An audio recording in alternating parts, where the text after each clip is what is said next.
नमाजें अल्लाह के लिए होती है, मौत से डर के नहीं, कि तुम्हारे दिल में ये ख्याल भी ना आ जाए। इसलिए मैंने अपनी नमाज छोटी कर दी। अब आओ जिस्म के टुकड़े कर देना, ये कहना था, जिस्म के टुकड़े करके छोड़ दिए।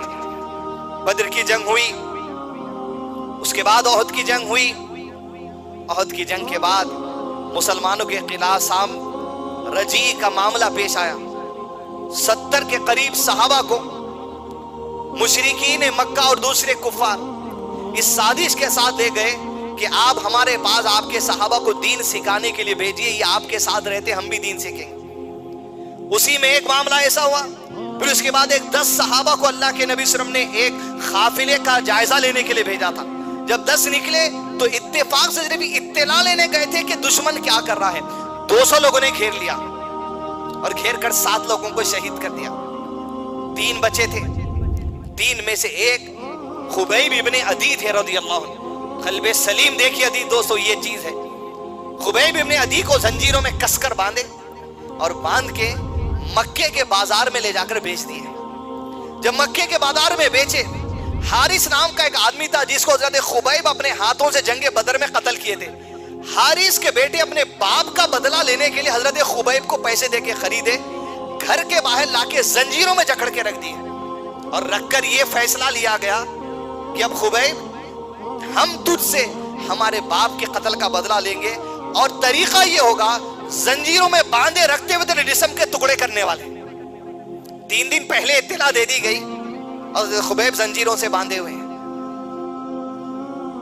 हारिस के भाई जब बांधे, हारिस की बहन कहती है मैं देखती कि जहां जंजीरों में उसे बांध दिया गया था, खाने पीने दिया जाता, सारे मक्के में कहीं अंगूर नहीं थे, मगर मैं देखती कि खुबैब इब्ने अदी के पास अंगूर होते और गवाही देती इस बात की ये अल्लाह की तरफ से खुबैब इब्ने अदी को रिस्क आता।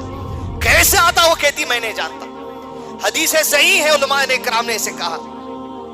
फिर खुबैब इब्ने अदी को मौत का दिन मुकर्रर किया गया और कहा गया खुबैब चंद लम्हों में तेरे जिस्म के टुकड़े होने वाले, पीसेस करके छोड़ देंगे। हज़रत खुबैब कहते हैं इब्ने अदी रज़ियल्लाहु अन्हु एक ख्वाहिश है आखिरी मरने वाले की। कहा खुबैब क्या है? जो है अगर हमारे बस में होगा तो कर लेंगे। कहा बस 2 रकात नमाज पढ़ने की इजाजत दो। जंजीरें खोली गई।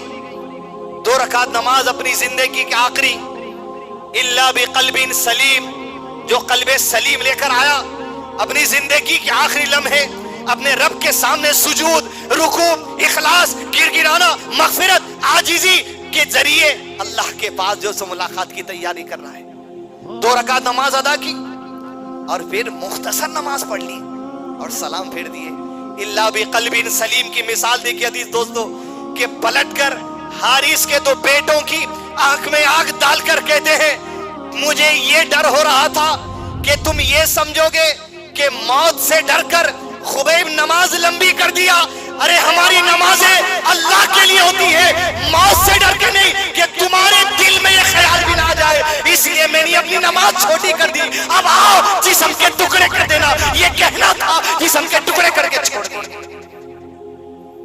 इल्ला बिक़ल्बिन सलीम।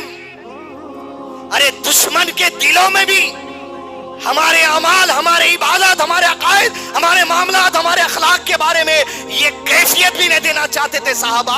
अरे ये दिखावे की नमाज पढ़ने वाला है। इल्ला बिक़ल्बिन सलीम। अरे वो आखिरी नमाज खुबैब की इखलास से लबरेज। इल्ला बिक़ल्बिन सलीम। दुश्मन को भी कैफियत नहीं होती। मेरी नमाज का मैं जायजा लूं, जहां इल्ला बिक़ल्बिन सलीम कहा गया उससे पहले क्या कहा गया? मालूम वला बनून, तुम्हारी औलाद, तुम्हारी माल, मेरे सजदे में मेरी तिजारत गालिब, मेरे रुकू में मेरी तिजारत गालिब, मेरे अज़कार में मेरे घर की ख्वाहिशें गालिब, कारोबार में तो कारोबार में झूमे, नमाज में भी फिर मेरा कारोबार गालिब आ गया। तो इल्ला बिक़ल्बिन सलीम के दर्जे को हम कैसे पहुंचे? अजीज दोस्तों, ये दिलों की सिफत में से एक सिफत है, इल्ला बिक़ल्बिन सलीम।